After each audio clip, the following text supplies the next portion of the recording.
Okay, Bismillahirrahmanirrahim. Today we are going to start with the new topic. The new topic is IAS 16, property, plant, and equipment. This is the new topic, and at the start of every topic or the chapter or the standard, what we are going to do, we are going to discuss the exam weightage and importance of that particular topic. I think.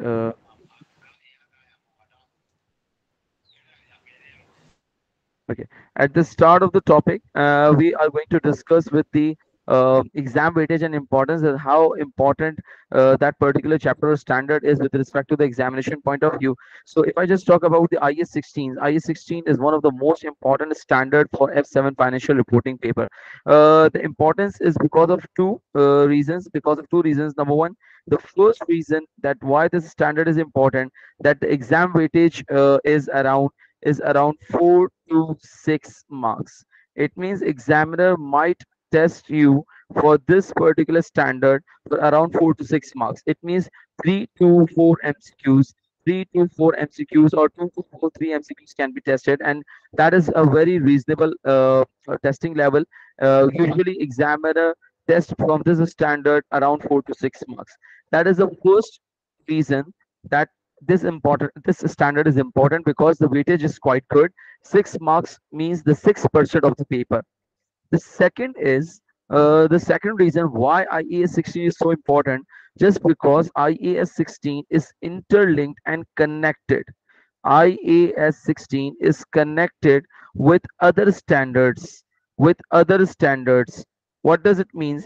It means that if you will have a very good understanding of this particular standard, so you will automatically will have a very good understanding of the different standards, because this particular accounting standard has a very good connection with the rest of the standards. We will see today. I'm going to give you an introduction for this one, that this IAS 16 is linked and connected with other standards, and the same treatments that we'll be studying in that particular standard will be adopted and will be used in other standards as well. So IAS 16, the reason why this is a very important standard, the first thing is that it will be tested. The weightage is around 4 to 6 marks, and second thing is that it is connected with other standards as well. So this is why the property, plant, and equipment, or IS 16, is considered to be the most important standard. Let's start with the basics of this standard. IAS 16, property, plant, and equipment. Now, what is that particular standard? IAS 16, first of all, states that what is property, plant, and equipment? What is property, plant, and equipment?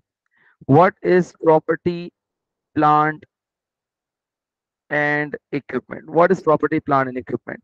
So first of all, let's see the definition of IS 16. That what is property, plant, and equipment? So property, plant, and equipment is basically an asset. It is basically an asset, and an asset which has two features. Number one, the first thing is that has life of more than 12 months. It means that asset that will give you a benefit, an asset that will give you a benefit for more than 12 months. It means an asset that will give you a benefit for more than 12 months. And the second thing is that is it is held for the purpose of use. That it is held for the purpose of use. Now, what does it mean? What does it mean? For example, if I would say that property, plant, and equipment, what is property, plant, and equipment? It's an asset. It's an asset. Which asset is this? It's an asset that will give you a benefit for more than 12 months. And we all know that an asset that gives you a benefit for more than 12 months is known as what? A non-current asset. It's basically a fixed asset. So basically or indirectly, we are talking about the fixed asset. That what is property, plant, and equipment? Property, plant, and equipment is basically a fixed asset, or we can say that it's a non-current asset that will give you a benefit for more than 12 months. But the most important part of the definition is that asset is bought for the purpose of use and not for the purpose of sale. Remember, if you bought an asset for the purpose of sale, it means it's an inventory. Is it? That, for example, I bought a pen. Why? For the purpose of resale, it's an inventory. But if I bought a pen for the purpose of use, and this will give me a benefit of for more than 12 months, so this will be known as what the property, plant, and equipment. And in short, we can say that what is property, plant, and equipment? Property, plant, and equipment is basically a non-current assets, or we can say that it's a fixed asset. So property, plant, and equipments are the assets that will give you a benefit for more than 12 months, and that is held for the purpose of use. Now, the important part of the definition is what do we mean by use? So IAS 16 states that there are four ways through which an asset can be used. Number one, for the production purpose. For example, you bought an equipment, sorry, for example, you bought a machine. What are you doing from that machine? You are making a pen. What are you doing? You are making a cloth. What are you doing? You are making a cell phone. So it means that you bought a machine. Why? That is for the purpose of production. That is production of goods. It means that is you that it means that is you are using that machine. That is for the purpose of use, and this will give you a benefit of for more than 12 months. So obviously, it's a non-current asset. The other way to use the asset is that is the supply of goods or services. Supply of goods or services. Supply of goods or services. I'll give you the example for this one. The third way to use the asset is for admin purposes. For admin purposes. For admin purpose. And the fourth way to use the asset is that is rental to others.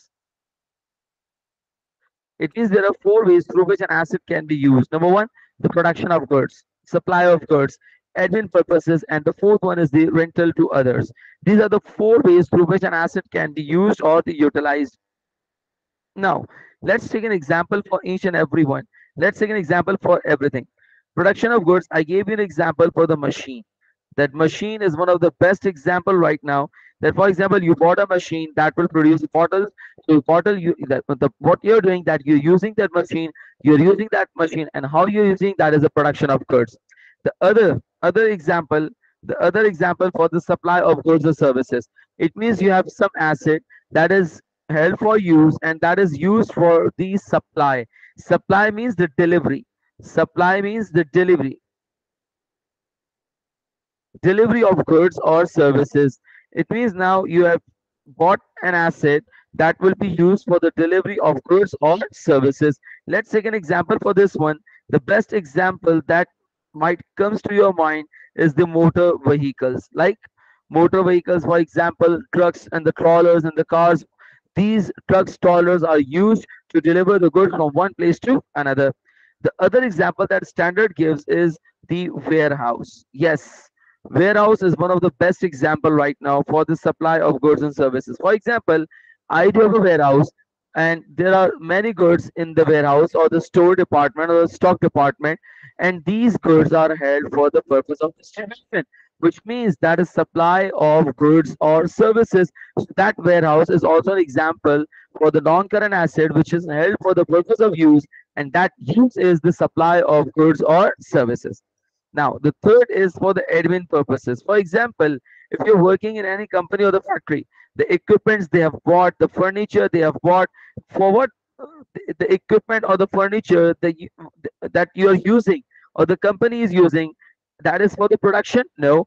Is it for the supply of goods and services? No. It is for admin purposes. The equipment or the furniture that is being used by the company is also an example for the use, and that falls under the head of admin purposes. Now, coming to the last point of the use and most important point, there is something that we have to learn from this point.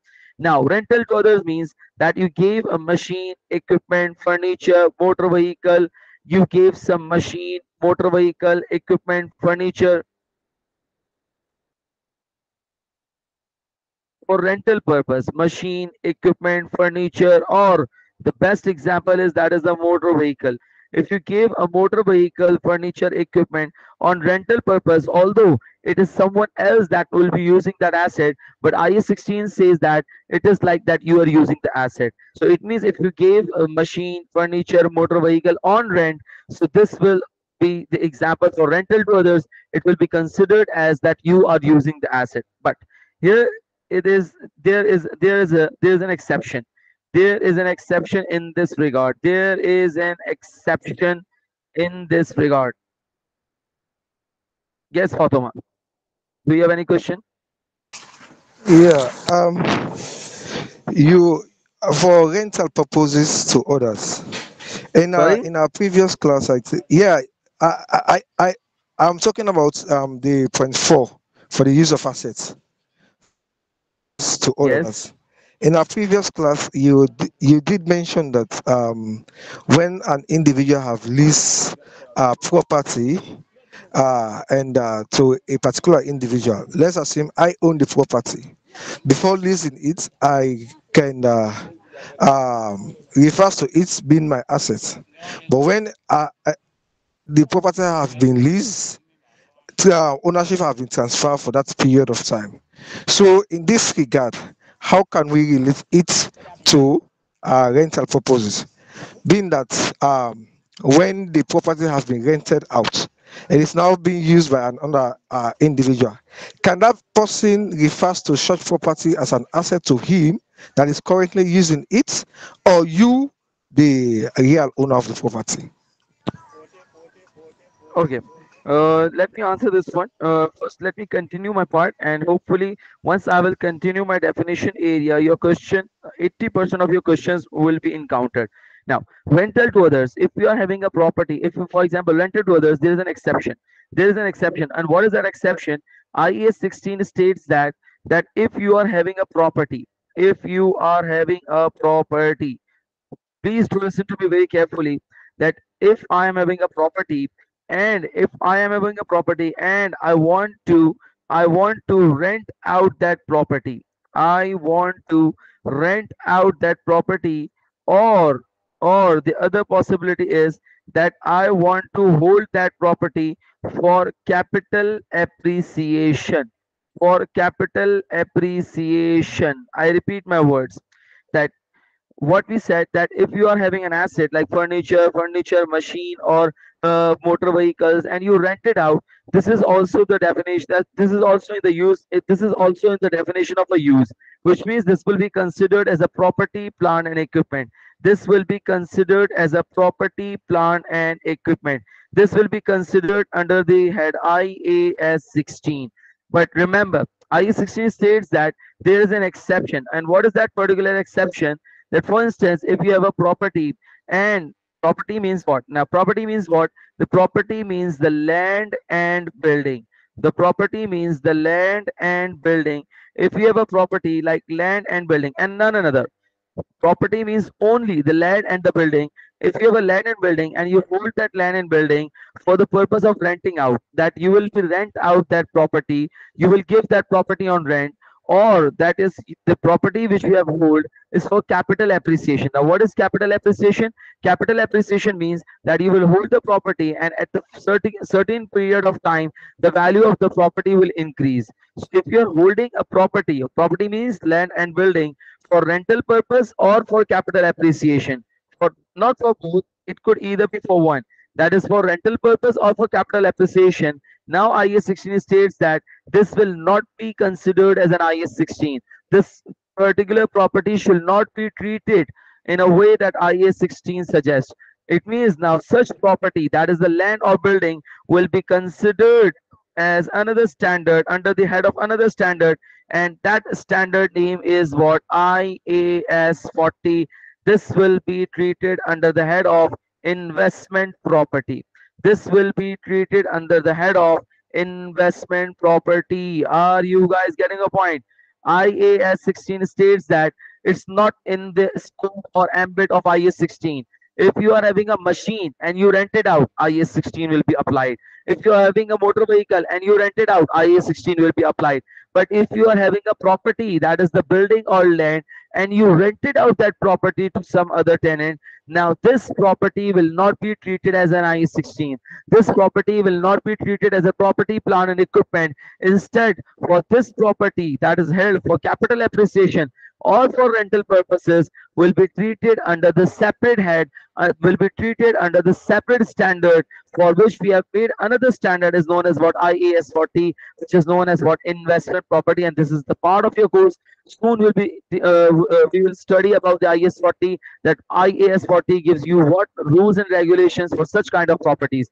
But so far, you need to remember that if you have a property, I said it's a property, and property means the land and building, and you rented out that property or you hold that property for capital appreciation, this will be treated as IAS 40 investment property. It means rules related to IAS 16 will not be applicable or applied on that such particular property. There are separate rules for such kind of properties, and the rules which are stated in IAS 40 investment property. Are you guys getting this point? Yes, sir, we are. Are we clear on this one? Yeah, Yes, yes, it's sir. clear. Okay, Yes, it's clear. great. Okay, let's move on. Let's continue with that one. So it means that if, okay, let me give you some another understanding for this one. For example, I do have a property. For example, I do have a property. I do have a property that is the land and building. And what I do, that I do sell this property in the ordinary course of business. In the ordinary course of business, I'm having that building for the purpose of resale in the ordinary course of business. What does it mean? It means that it's my job, it's my business, that I do buy property and then I sell it. So it means I bought a property that is land and building for the purpose of resale in the ordinary course of business.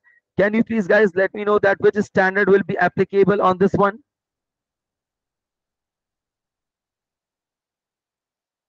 You have a land and building and that is for the purpose of resale. Which particular accounting standard will be applicable on that property?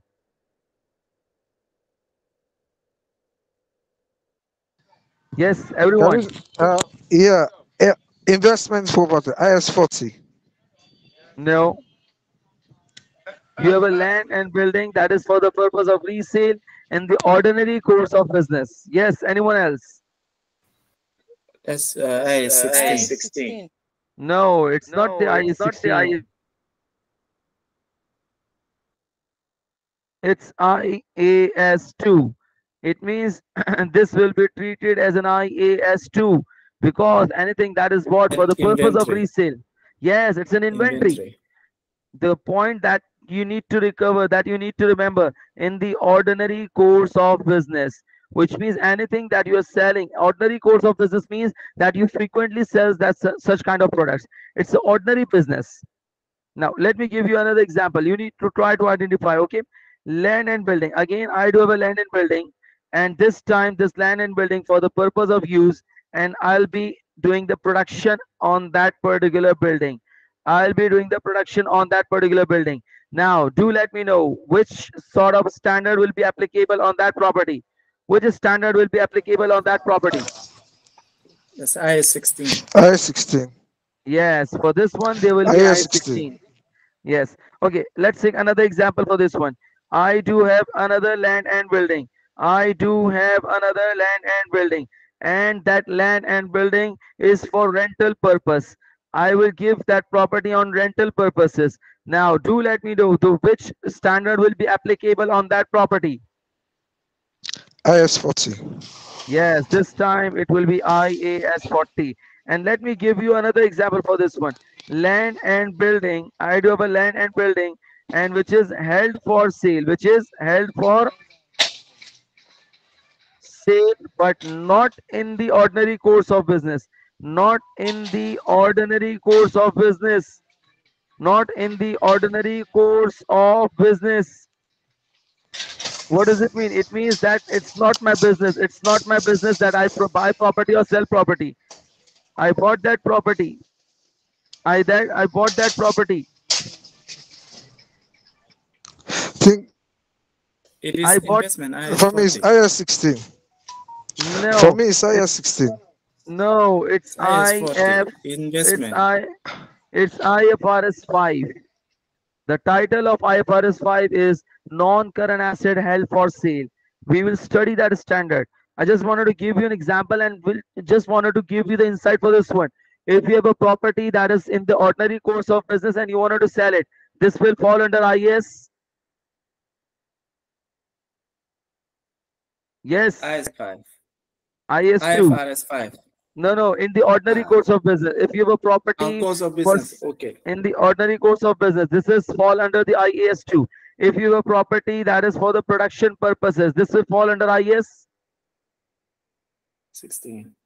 And if you have a property that is for rental or for capital appreciation, for rental or for capital appreciation, this will fall under.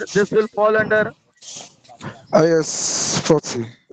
Yes, and if you have a property which is held for sale, not in the ordinary course of business, please look at this one.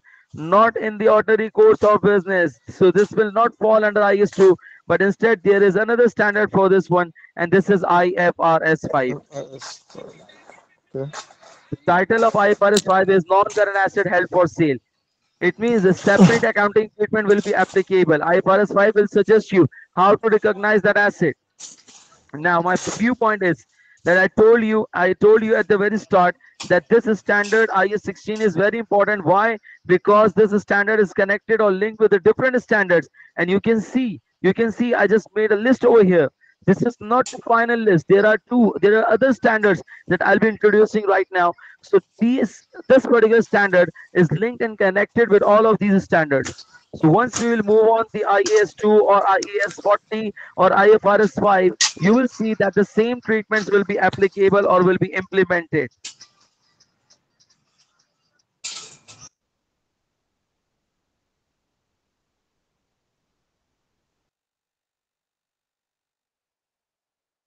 Are you guys getting a point? G, Fatima, would you like to ask something? For now, no.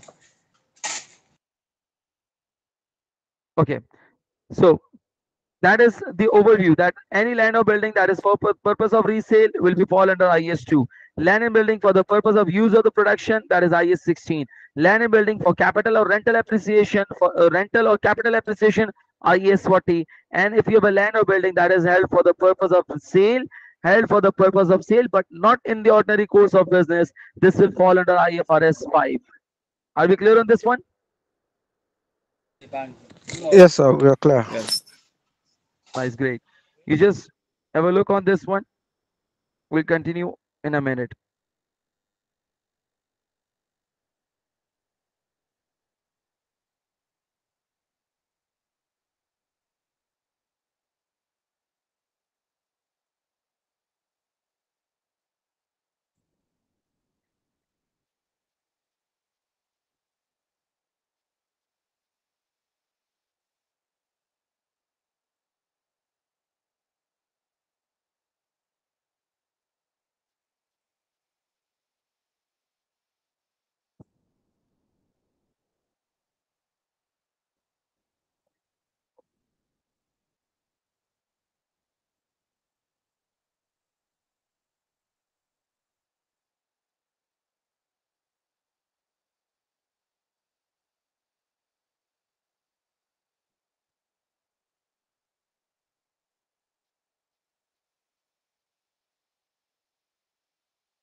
Okay.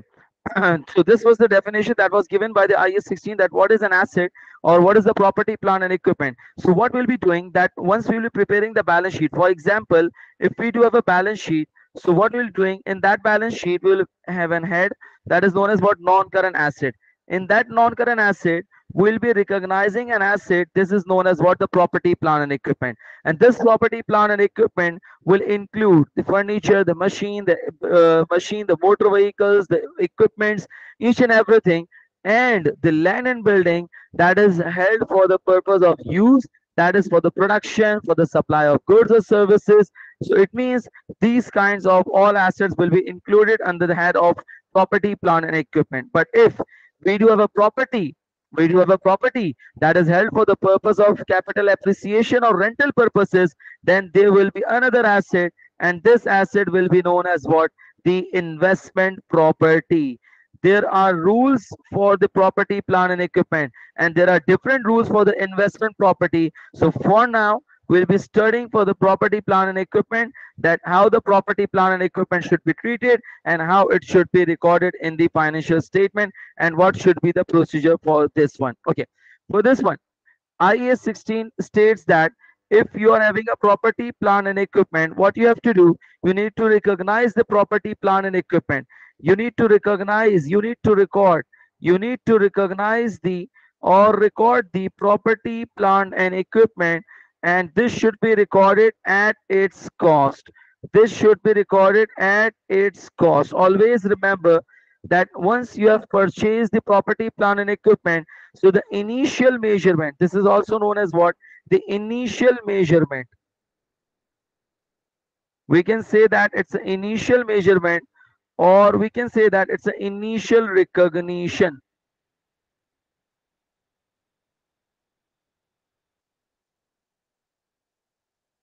It's an initial measurement, or we can say that it's an initial recognition, which means now the property, plant, and equipment should be recognized initially at its cost. Now, what is cost? So, cost means the historical cost.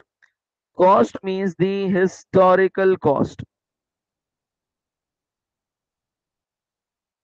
Historical cost means the cost at which the asset was purchased. Historical cost means the cost at which the asset was purchased. That is known as what? The historical cost. That is known as what? The historical cost. It means whenever you have purchased the asset, what you have to do, you need to recognize the asset at its historical cost, means the cost at which the asset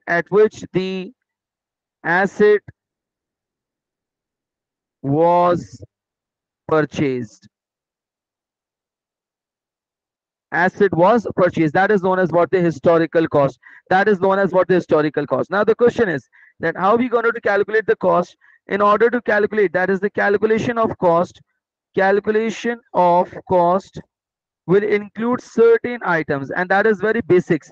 For example, the calculation of cost will include the purchase price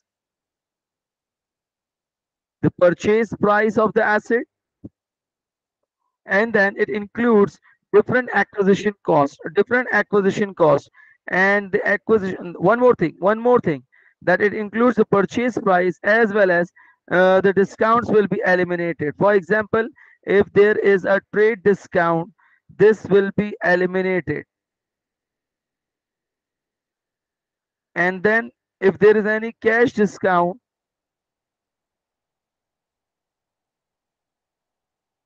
this will also be eliminated, and afterwards we are going to add the other acquisition cost.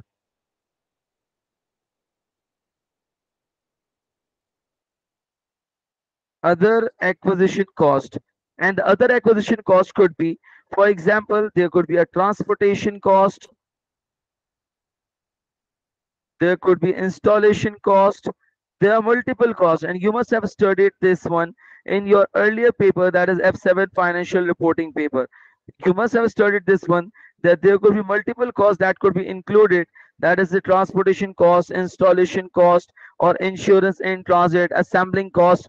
So these are the costs that will be added in the value of a non-current asset.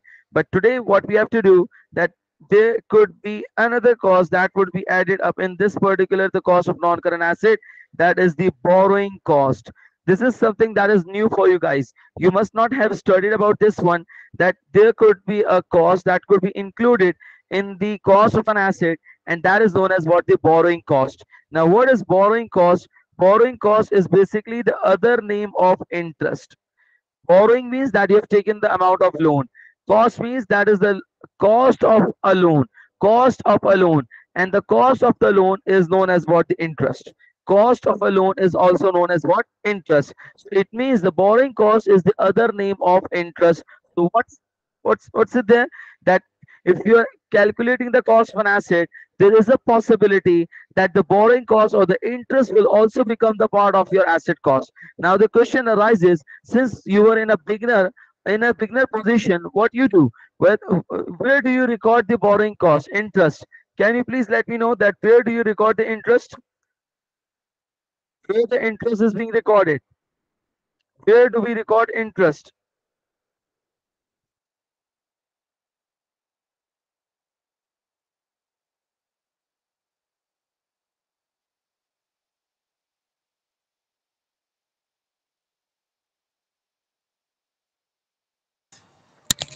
I think you just need to help us with it, sir. Sorry, Said you just need to help us with it. where the interest is being recorded? Where do we record the interest?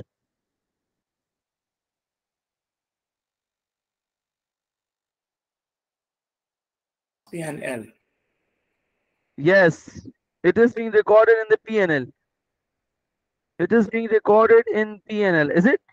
Which means it is recorded in the interest is recorded in the income statement, or we can say that it is recorded in the P&L.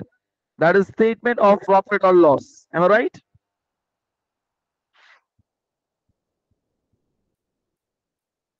But here, what IS 16 states that interest or the borrowing cost will become the part of your non-current asset. That interest or borrowing cost will become the part of your non-current asset, which means that borrowing cost will be included. Borrowing cost will be included in the non-current asset.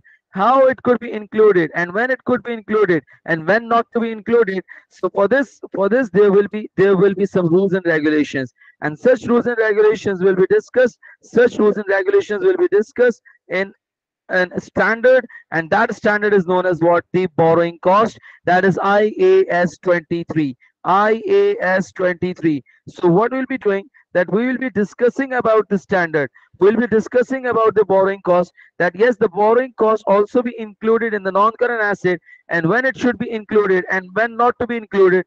This will be discussed under IAS 23.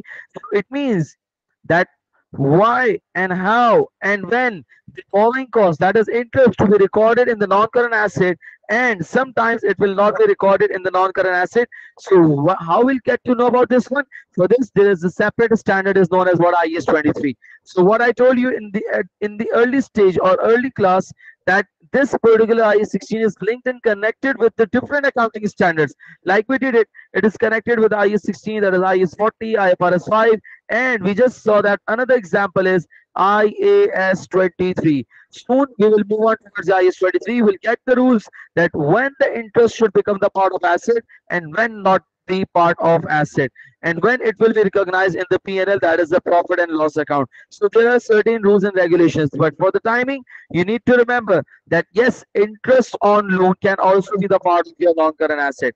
One more additional component that will be added over here, and we have to discuss today in our class, that is the present value. PV stands for the present value of dismantling cost.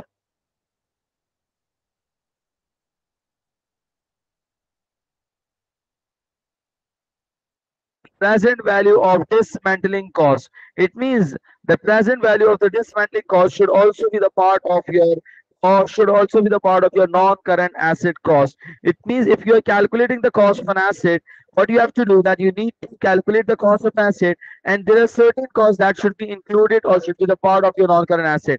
Like first of all, the purchase price, discounts will be eliminated, and the net amount will be in that particular net amount we're going to add the other acquisition costs like transportation, installation, delivery and handling cost, and site preparation. There are multiple examples that will be added up, And the most important that you haven't seen in your previous studies, that is the borrowing cost. Yes, borrowing cost or the interest could also be the part of your non-current asset.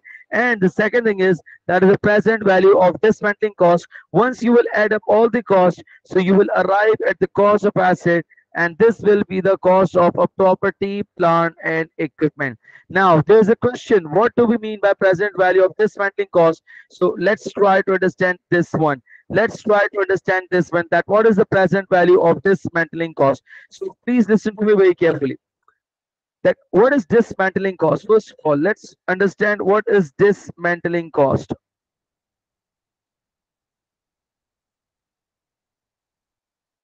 Dismantling cost is basically the cost of removing the asset. Dismantling means that is the cost of removing the asset. It is at times also known as what? Decommissioning cost.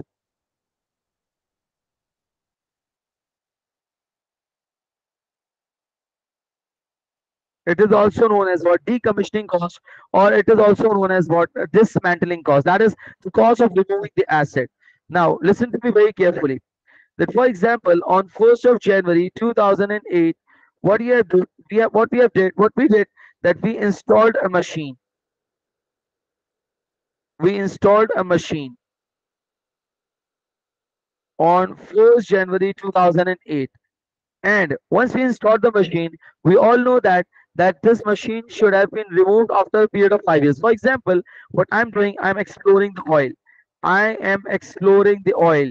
I am exploring the oil, for which what I've done, that I have grounded the machinery, or I've installed the machinery on 1st of January 2008. Now I have started to explore the oil. Now 1st January 2008, what I have done, that I have established, or I've installed a machine for oil exploration, and this machine, or and the oil exploration will be for a period of 5 years, which means that after 5 years the oil in that particular area will completely be vanished or will not be available, and then we have to remove the asset. What I use the word, that we have to remove the asset, we need to dismantle the asset. When we are going to dismantle the asset? After a period of 5 years time. It means after a period of 5 years time, what we'll be doing, we will be dismantling that asset. We'll be removing that asset from the balance sheet, or we will be removing that asset from that particular location. So for that, it's very important that we incur certain costs, because the machinery or that heavy machineries will not be removed automatically. We have to perform the procedure. We need to take on the companies, that is the related companies for which this is the business. So it means what I have to do, that I have to I have what I have to do, that I have to dismantle the asset. Now, when I have to dismantle the asset, that is at the end of the fifth year. That is at the end of the fifth year. That is after the period of 5 years, which means now the asset will be removed or dismantled after a period of 5 years. Which means after the period of 5 years, such asset will be dismantled or will be removed. Now, the question is, if we are going to remove that asset after a period of 5 years, will there be an amount? Yes, obviously. If we are removing the asset, there will be an amount. And for example, if the amount is, let's say, $2 million, if the amount is, let's say, $2 million, so this is known as what? The dismantling cost. It means it's a cost of what? It's a cost of removing the asset. If we will remove that asset after a period of 5 years, remember that I'm not paying that amount right now, right away, but what I'm promising, that I'll be paying that amount after a period of 5 years. Now, listen to me very carefully, okay? On 1st January 2008, we installed a machine, and it is expected that we will explore the oil for the period of 5 years. And once we will explore the complete oil, we need to dismantle the asset. We need to dismantle the asset. We will dismantle the asset, dismantle the property, plant, and equipment. And when it will be dismantled after a period of 5 years, now what we have to do, that we know that this particular amount will have to be incurred. So there is another standard. There is another standard in the background, and the name of that standard is IAS 37. IAS 37 states that, do you have a do you have a possible do you have a present obligation?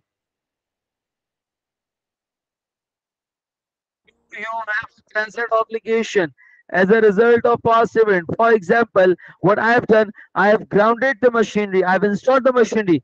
Do I have certain obligation? Yes, you do have a certain obligation. That once you have installed that machine, now at any cost, even after the 4 years or the 5 years or the 7 years, you need to dismantle that asset. It means, do you have a present obligation as a result of past event? Yes.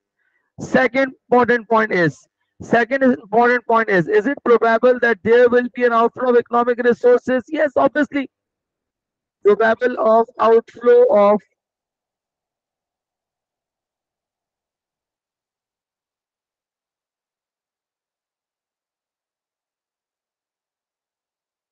Is it probable that there will be an outflow of economic resources? And what does it mean? It means that it is more than 50% chance that there will be an outflow of economic resources. Yes, today we grounded, we installed a machine, and after 5 years, we have to incur that amount at any cost, whether you like it or not. You have to incur that amount. It means, is it probable? Yes, it's more than 50%. I would say it's 100% that we need to incur that amount. Can you make a reliable estimate of it? Yes, reliable estimate is there. Reliable estimate is there. So it means if all of these three conditions or the criteria are met, IAS 37 states that please do recognize a provision. I use the word. What I told you, what I asked you, that please do recognize the provision, that you know that there's a present obligation. Today you install the asset, it means there's a present obligation. And you know that you have to incur that cost. And you know that the reliable estimate can be made. If all of these three criteria are met, what you have to do, you need to make a provision. But this time, this is known as what? The provision for dismantling cost.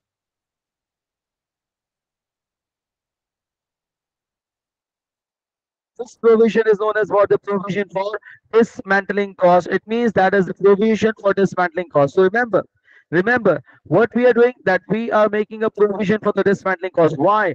Why we are making the provision for the dismantling cost? In compliance with the IAS 37. Please do remember what we are studying, what we are learning in this particular area, that there is a cost which is known as what? The dismantling cost. It is basically the cost of removing the asset. And when we are going to remove it, that is in future. We are going to remove that asset in future. But today we have an obligation. We have a present obligation. It's a liability, and there is no practical ability to avoid it. Remember, we discussed in the previous class that liabilities or the obligations are those which has no practical ability to avoid it. And today, once I have installed the asset, I don't have any practical ability to avoid it. I cannot avoid that one, because once I have installed it, I have to remove it after a period of 4 years, 5 years, 7 years, 8 years, or even 10 years. But I have to remove that asset. So do you have a present obligation? Yes. Is it probable that for more than 50% chance that you have to pay the cost? Yes. And can you make a reliable estimate of it? Yes, I can make an estimate of it. So it means I have to make a provision for this one under the head of IS 37. Are you guys clear on this one? It's not completed. I'll be completing it, but do you guys understand the basic concept of dismantling cost? You please, everyone.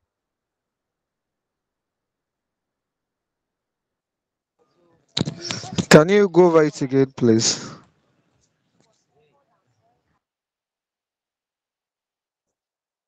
Which part, Fatuma, are you talking about? A dismantle cost. As you are saying that it has conditions that it should be met, and before I it fulfill for us to treat it under IS 37. I want you to clear that area for me.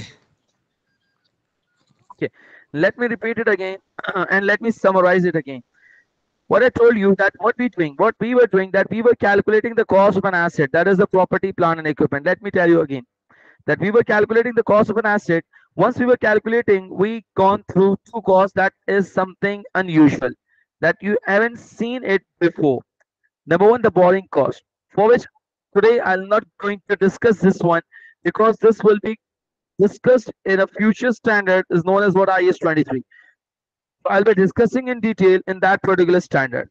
The second thing is that is a dismantling cost. Dismantling cost.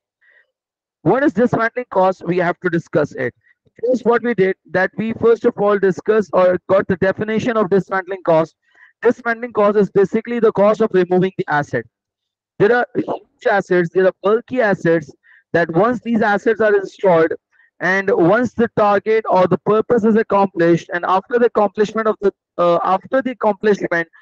the task, such assets are removed. That means such assets are dismantled. So it means that is known as what dismantling means. Dismantling means that is removing the asset. And remember, whenever you will dismantle, whenever you will remove the asset, it will never be free of cost.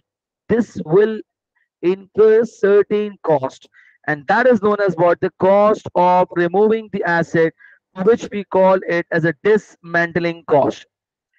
Are you all clear with this definition first? Yes, sir. Steve and you. Yes, it's clear. Yes, Andrew, are you clear on this one? Muhammad Abab, Andrew, can you hear me? Andrew, are you with us?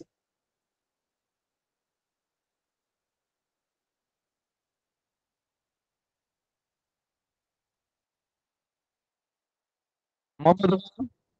07 go look at Assad. Yes, sir. Thank you for joining the class, but I take send the money. sir, I may confess this Sunday class is not favorable for to me. Huh? And this one, I'm just I don't taking send the it money now. because I want to take it. You see the time I joined you. Money don't go. And before I take I will send. just listen and I want the audios. Most of the things I won't be participating because Uh-huh. I don't have I don't send the money. the starting of the Money don't go. class. So, but I will manage. It's okay. Let's go. I will just And go. before- I will personally text you to tell you my view about Sunday class. It's not Okay, okay okay, with me, please. okay, we'll discuss it. Don't worry about this one. Okay, so dismantling cost. What is the dismantling cost? That is the cost of removing the asset. Now, this dismantling cost will be incurred. This dismantling cost will be incurred after a period of 5 years. It means it will be incurred after a period of 5 years, which means that we will incur that dismantling cost after a period of 5 years, and the estimated amount is let's say 2 million. Now, what we are going to do that today, once we install the asset, we know that we have to remove that asset after a period of 5 years, and for that we have to incur a cost of 2 million. Now IS 37, which you have studied in your previous studies, and hopefully in this particular course we will also study IAS 37 in detail. But let's try to recall that in IS 37 there were three criteria that should be met. Number one, that you must have a present obligation, that you must have some present obligation. Second thing is that it is probable that there will be an outflow. And the third thing is that we can make a reliable estimate of it. So it means there are three conditions or the criteria that should be met. So the first criteria, that is the present obligation, means do you have any obligation or the responsibility related to dismantle? Will you be dismantling that asset? Yes. I do have an obligation, I do have a responsibility. Since I have installed that asset, after a period of 5 years, I have to incur $2 million. So it means there is an obligation. I do have a responsibility today. Okay. Is it probable that you have to? Probable means that is more than 50% chance. Will you be incurring certain cost in future? Yes, because that is 2 million. Once I will dismantle, it will never be free of cost. I have to incur a cost. The third thing is, can you make a reliable estimate of it? Yes, there is a reliable estimate of $2 million. So it means that in future, I'll be incurring a $2 million cost to dismantle that property, plant, and equipment, or the furniture or the equipment, for which what I have to do, that I have to make a provision. And what do we mean by provision? That I have to record a liability. I have to record a liability because today I do have an obligation and there is no practical ability to avoid it. So I'll be recognizing a liability today. I'll be recognizing an obligation. Why? Because I want to recognize that liability or an obligation because I don't have any practical ability to avoid this one.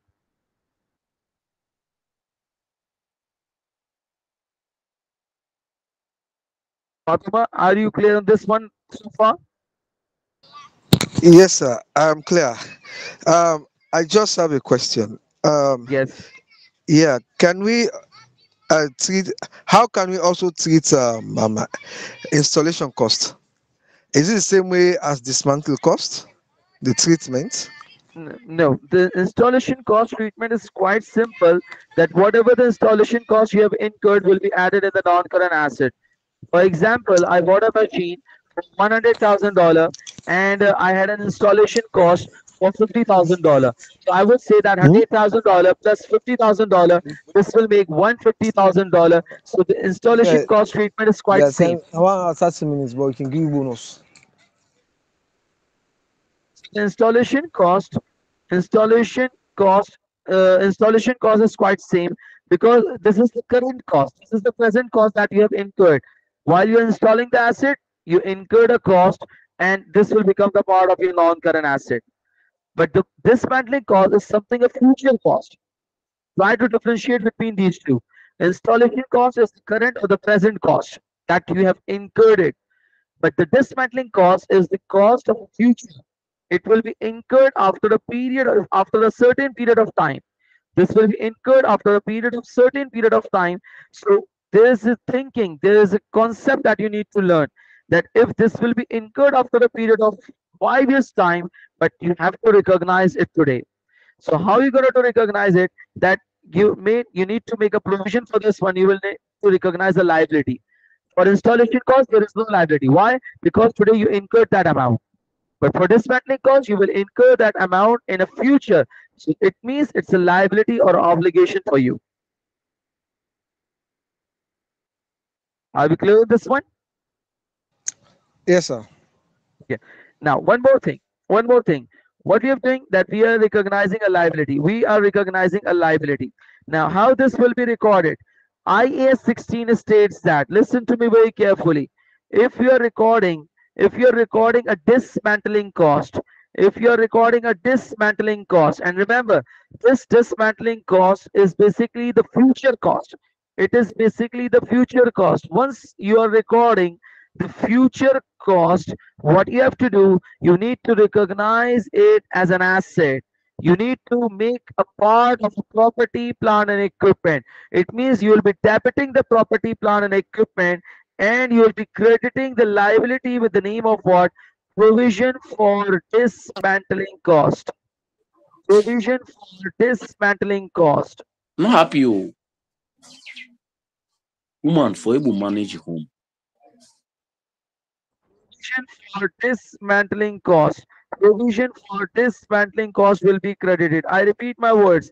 Please try to concentrate on this one. What I told you that IS 16 states that since you are recording the dismantling cost, since you are recording the dismantling cost, so what are the rules for recording the dismantling cost? Rule number one.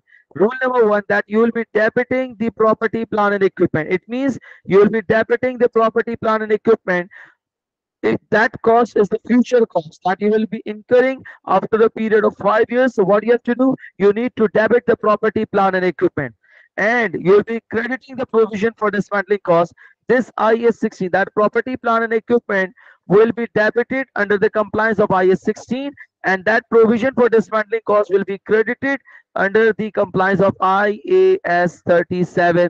That is the treated as a liability. This will be treated as a liability, and the property, plant, and equipment which you have debited will be treated as an asset. Will be treated as an asset. I repeat my words. I repeat my words. We will end up this class over here and we'll take further concepts or the advanced concept in the next class. But please focus on this one. Try to grasp this knowledge. Try to grab this knowledge, and we'll continue it from the next class. But please try to grab this knowledge. Let me repeat it again that what we have done, we were calculating the cost of an asset. We were calculating the cost of an asset, then how the asset will be calculated. Andrew, please try to focus this one. Hopefully, you will get the idea of it. We will continue the additional concepts in the next class, hopefully. But please try to concentrate this one. It's not that difficult one. You can easily grab this knowledge. You can easily uh, consider this one. You can easily take over this one. Are you getting it, Andrew? Yes, sir, I'm getting you, sir.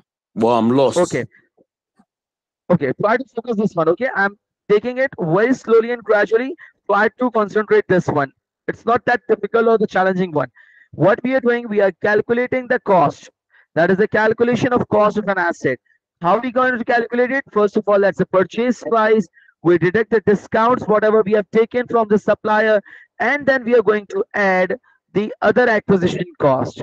Other acquisition costs of different items like transportation, installation, delivery, and we have pre-production testing, and there are different costs that should be included in the cost of an asset. In the meanwhile, there are two other costs, that is the borrowing cost and the present value of dismantling cost.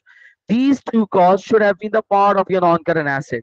For the borrowing cost, I will not be discussing anything so far. We will discuss it in IAS 23, that is the borrowing cost. There is a separate standard for this one. So we'll be discussing in that particular area. So far, what we are doing, we are discussing the dismantling cost. Today in this session, I'm just giving you the concept. What is the dismantling cost? Just take that concept with you. Now, what is the dismantling cost? Dismantling cost is basically the cost of removing the asset. Any asset that you have installed after a period of 5, 10, or 15 years, obviously you will be removing that asset. And the removal of that asset is known as what? Dismantling. And we all know that. Once we have installed it, and after a period of 5 years or 10 years, obviously, once you will remove it, you have to incur a cost. That cost is known as what? The dismantling cost. I hope this is clear to you guys. And this dismantling cost is basically the future cost. See, this will be incurred after a period of 5 years. So this $2 million that I will incur, it is basically the future cost. It is basically the future cost. But the problem is that future cost will have to be recorded. We have to record that future cost. Why? Because we have an obligation. We can't avoid it. That 2 million will be incurred after a period of 5 years. So we have to incur that cost. We cannot avoid that cost. It's a future cost, but it is unavoidable. Remember what I said, it's a future cost, but that is unavoidable. And that unavoidable cost is known as what? The liability. Am I right? That if you have no practical ability to avoid it, so we need to recognize this future cost. And IS 37 states that is the provision that if you have a present obligation, yes, and is it probable that there will be an outflow? Yes, we have to incur $2 million. Can you make a reliable estimate of it? Yes, the reliable estimate is around $2 million. So what should I do? You recognize a provision. You recognize a liability. It's a liability. It's an obligation on your organization. Go and record that liability because this has no practical ability to avoid it. So now what we are going to do, we are going to recognize the liability. So what we did, that we recognize the liability with the name of what? Provision for dismantling costs, and this liability is being recorded. Liability increase, credit.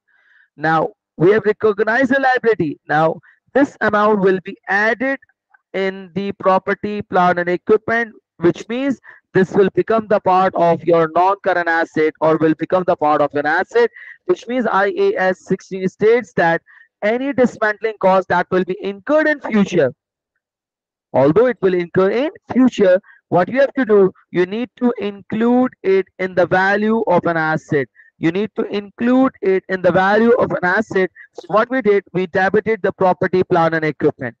And since this amount has not yet been paid, this amount will be paid in future times after a period of 5, 10, or 15 years. So we will be recognizing a liability. And we'll not be recognizing a dismantling cost payable. No. We'll be recognizing with the name of what? The provision for dismantling cost. Are we clear on this one? Are you guys clear on this one? Please do let me know.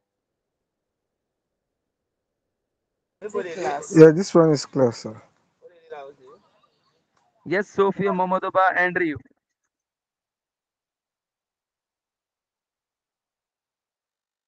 Yeah, it's somehow clear, but after this class, I will try and review it again. Sir, you are going faster, please. Because it's like this kind of standards. Like you have to take your time, you know, If not, you might get all wrong because there's a proceedings and everything.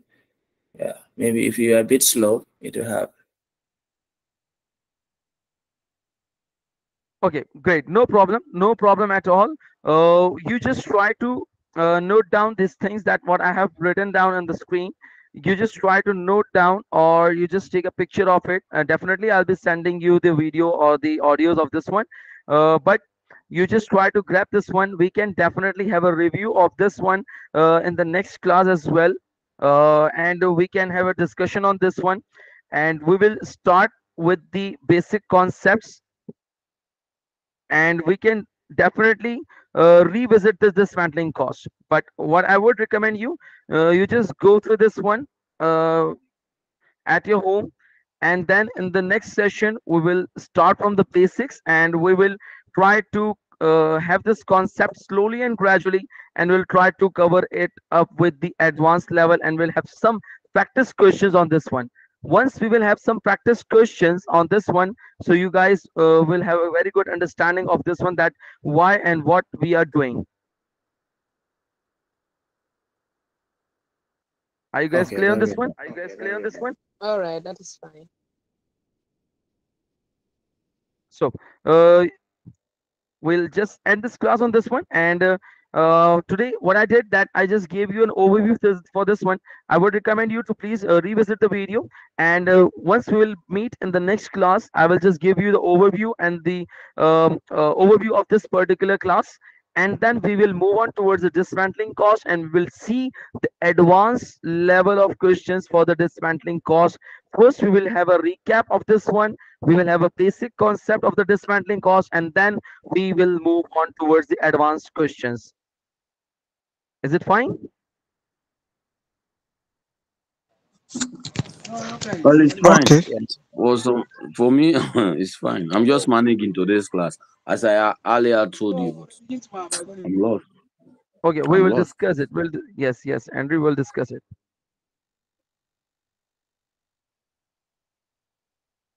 Okay, so we'll stop this class over here, and then we'll move on towards the next class, and we'll discuss this topic in advance.